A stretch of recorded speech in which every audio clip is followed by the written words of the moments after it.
Donald Trump के दोनों सदारती अदवार में वो अक्सर वॉशिंगटन के नेटो इत्तेहादियों पर तनकीद करते रहे हैं, लेकिन हालिया बयान जिसमें उन्होंने कहा कि अगर स्ट्रीट ऑफ हर्म्स को महफूज न बनाया गया तो ये नेटो के मुस्तकबिल के लिए बहुत बुरा होगा, उसने कई माहिरीन को हैरान कर दिया है। साबिक बरतानवी फौजी सरबराह निक कार्टर के मुताबिक नेटो दरअसल एक दिफाई इत्तेहाद के तौर पर बनाया गया था, न कि इस मकसद के लिए कि कोई एक मुल्क अपनी मर्जी से जंग शुरू करे और बाकी सबको उसके पीछे चलना पड़े। दूसरी जानिब जर्मनी के वजीर दिफा बोरिस पिस्टोरियस ने भी इस ख्याल को मुस्तरद करते हुए कहा कि यूरोपीय बहरिया के चंद जहाज वो काम कैसे कर सकते हैं जो ताकतवर अमरीकी बहरिया नहीं कर सकी। इधर ईरान की जानिब से आबनाए हर्म्स की मौसर बंदिश के बायस आलमी बुहरान पैदा हो गया है, क्योंकि दुनिया की बड़ी मिकदार में तेल इसी रास्ते से गुजरता है और अगर ये सूरत हाल बरकरार रही तो आलमी मईशत को शदीद नुकसान पहुंच सकता है। बरतानिया के वजीर आजम कियर स्टारमर ने कहा है कि अमरीका, यूरोप और खलीजी ममालिक के साथ एक काबिल अमल मंसूबे पर बातचीत जारी है,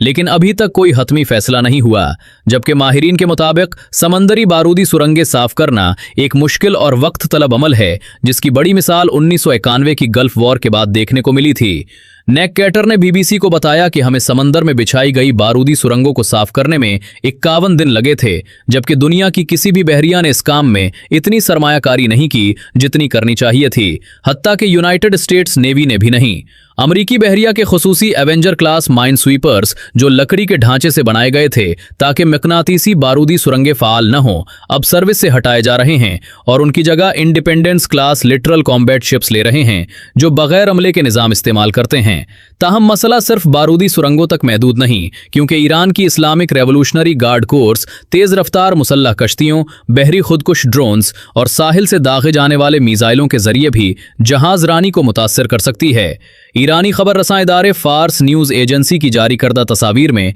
बड़ी तादाद में कश्तियां और ड्रोन्स जेर जमीन सुरंगों में महफूज दिखाए गए हैं, जिससे जाहिर होता है कि तेहरान इस तरह के हालात के लिए पहले से तैयारी कर रहा था। डोनाल्ड ट्रंप ने कहा है कि स्ट्रेट ऑफ हॉर्मुज को खुला रखने के लिए मुमकिन है ईरानी साहिल पर हमले करने पड़ें ताकि वहां मौजूद खतरनाक अनासिर को खत्म किया जा सके।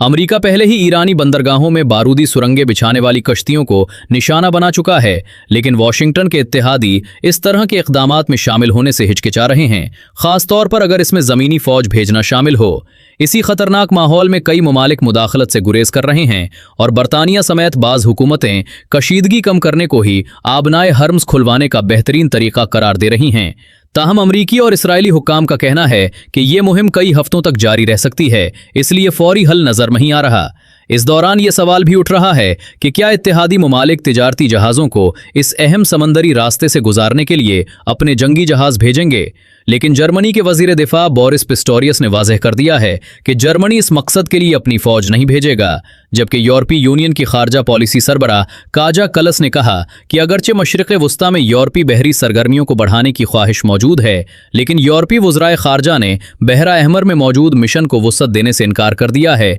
क्योंकि ये यूरोप की जंग नहीं। यूरोपीय यूनियन का मिशन ऑपरेशन एस्पिडस 2024 में यमन में ईरान के हिमायत याफ्ता हूसी बागियों के खतरात से जहाज रानी के तहफ़्फ़ुज़ के लिए शुरू किया गया था। ताहम सिर्फ 3 जंगी जहाज़ों पर मुश्तमिल होने की वजह से